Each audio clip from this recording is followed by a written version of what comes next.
Good morning. This is Thursday, the 6th of August 2026, and you're tuned to the Daily Brief on Big Heart 92.1 FM Asaba, the station that beats for you. I am Marvelous Acme, and as usual, for the next 25 minutes, we'll be taking a look at headlines that have made it to national newspapers in Nigeria. So today you're going to hear that EFCC freezes OSUN account 10 days to election, and then also that troops and DSS rescue 308 kidnapped victims, and then Dangote cuts petrol and diesel prices, and WAEC says 38.5% failed 5 key subjects. Let's head straight to the papers, starting with the Guardian newspaper. So on the cover page of the Guardian newspaper this morning, you're going to find OSUN 2026 Adeleke APC bicker over fraud, vote buying plot and intimidation. OSUN 2026 APC bicker over fraud, Adeleke APC bicker over fraud, vote buying plot and intimidation. And you can find that on page 6 of the Guardian newspaper. Also, we have Oyo APC pushback on Makinde's criticism of Tinubu's economic reforms. Oyo APC pushback on Makinde's criticism of Tinubu's economic reforms. And then we have federal government orders measures to protect health workers nationwide. Federal government orders measures to protect health workers nationwide. That's on page 3 of The Guardian. And also on The Guardian, we have Dangote Refinery cuts petrol ex-depot price by 50 naira and diesel by 80 naira. Dangote Refinery cuts petrol ex-depot price by 50 naira and diesel by 80 naira. And still on The Guardian, Tinubu lauds rescue of 308 kidnapped victims, 6 enhanced security. Tinubu lauds rescue of 308 kidnapped victims and 6 enhanced security. You can find that on the panorama page 2 of The Guardian newspaper. And still on The Guardian, we have federal government seeks renewed pact with faith leaders as Obi Kwankwaso back Onaika. Federal government seeks renewed pact with faith leaders as Obi Kwankwaso back Onaika. And you can find that on the news page 6 of The Guardian. 4 oil firms grow profits by 185% as revenue hits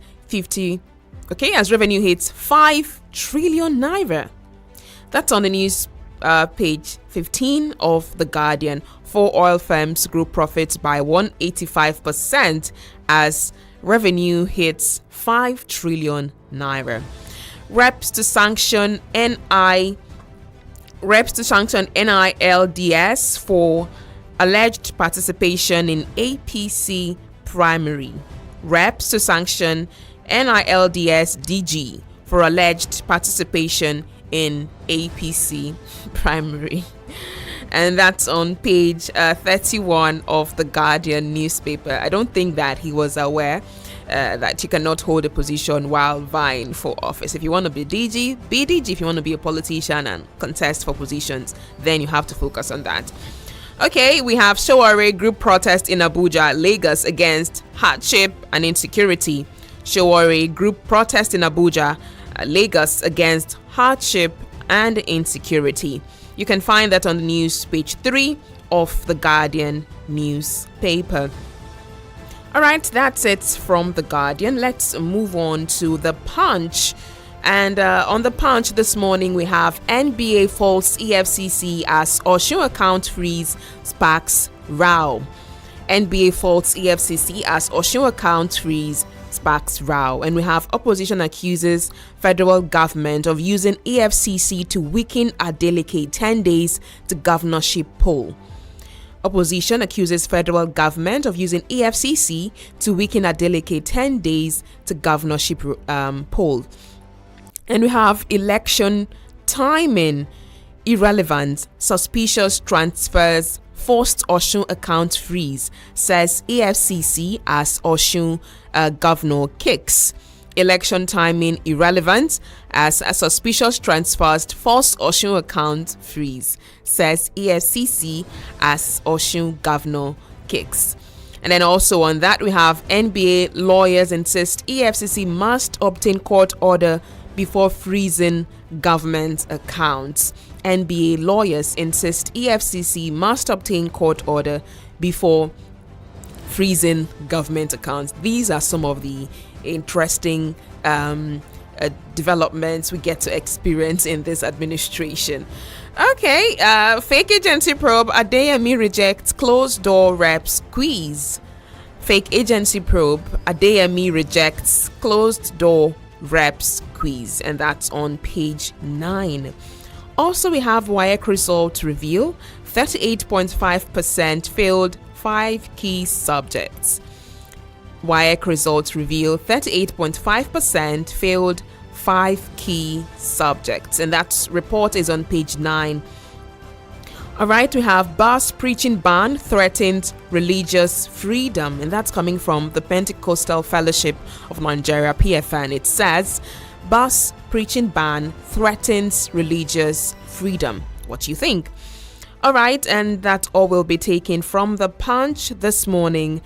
So we'll be moving on to The Nation. On The Nation newspaper today, we have troops DSS free 308 in biggest rescue operation. Troops DSS frees 308. Troops DSS free 308 in biggest rescue operation. And it says Tinubu hails intelligence-driven action that brought back Kwara and Niger victims. And that story is on The Nation newspaper. And then we have reforms behind quoted companies' big profits and growths.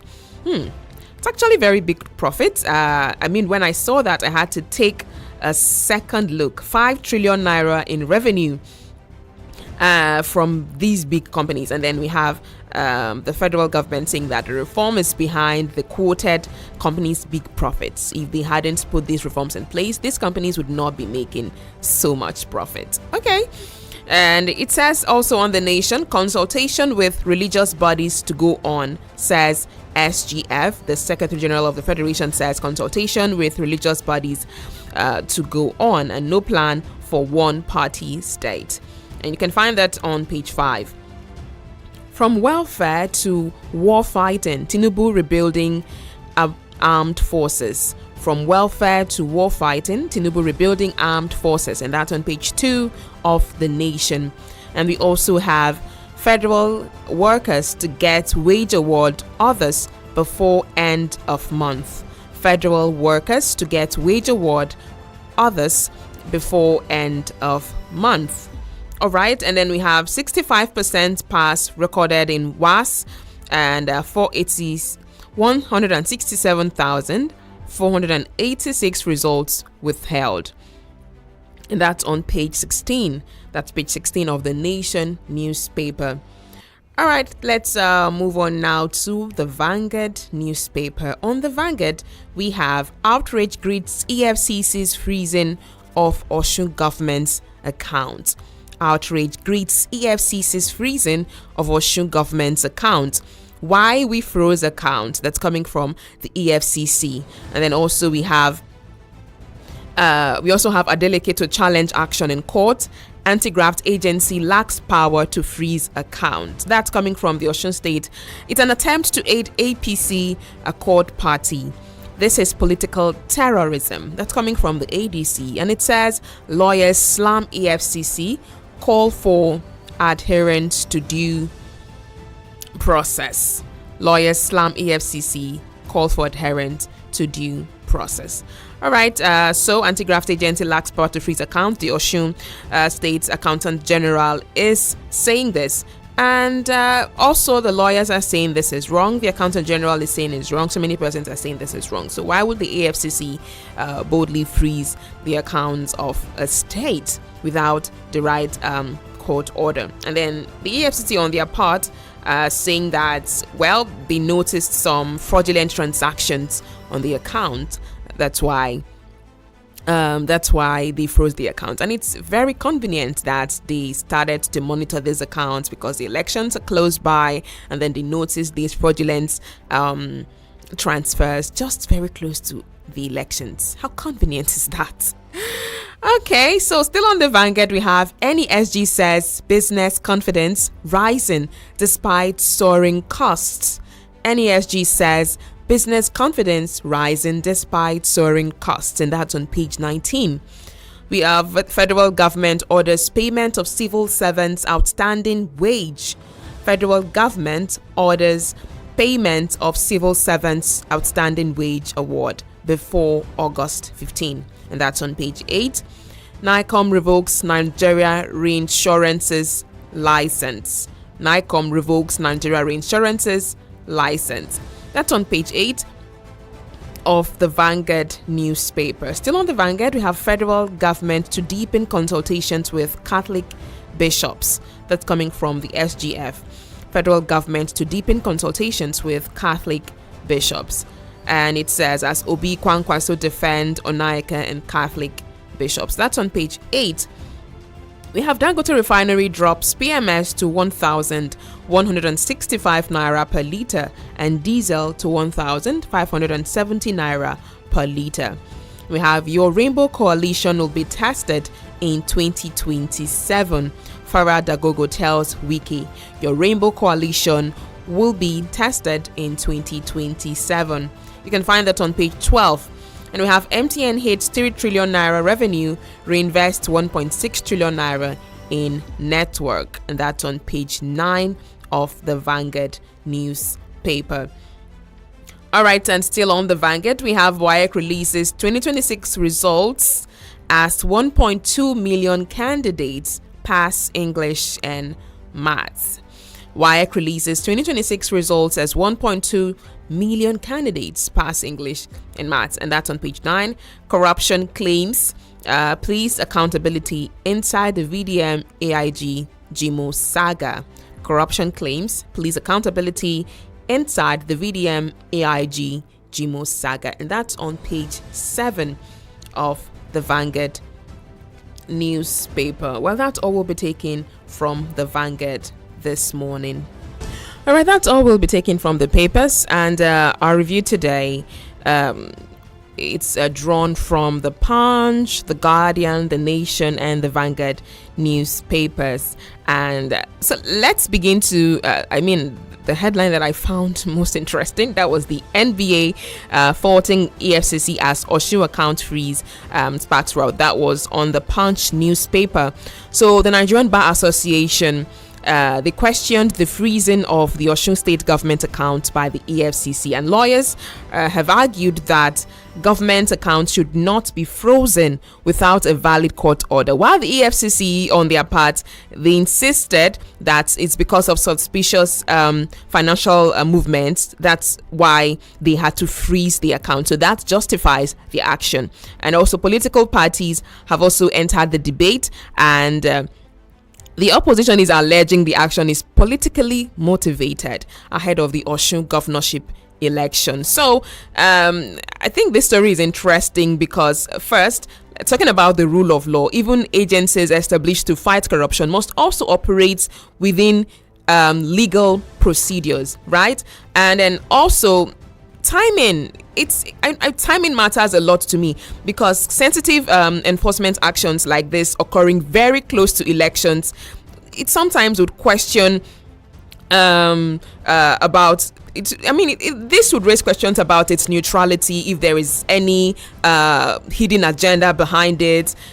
Because the courts may have to determine whether due process was followed, and then if it's determined that due process was not followed, then the EFCC should be ready for that. And then what if that takes a whole lot of process and it's on to maybe very close to the elections or after the elections before a conclusion is drawn? I don't think everything should just be about politics. Nigerians expect institutions to inspire their confidence once again by acting with transparency and within the law. These are some of the reports that we hear, and we begin to doubt the system that's even guiding us, the systems that are laid there. We have the law that everyone is supposed to follow, but then when it comes to special matters like this, you're telling us that it's because you noticed fraudulent activity, that's why you had to act on your own before the court. I mean, come on.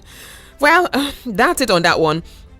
Also, we had on the Guardian newspaper the Adeleke APC bickering over fraud and vote buying plot and intimidation. So the political atmosphere in OSUN State, it has continued to heat up as both the ruling PDP and APC, they've been exchanging allegations of vote buying, intimidation, and electoral manipulation ahead of the governorship election. So both sides are accusing each other of attempting to influence the outcome of the elections, influence unfairly the outcome of the elections. But we'll see what happens. We just hope that democracy would win, and that it would be the will of the citizens. It would be the choice of the citizens at the end of the day. The person who the citizens vote for will emerge as the winner.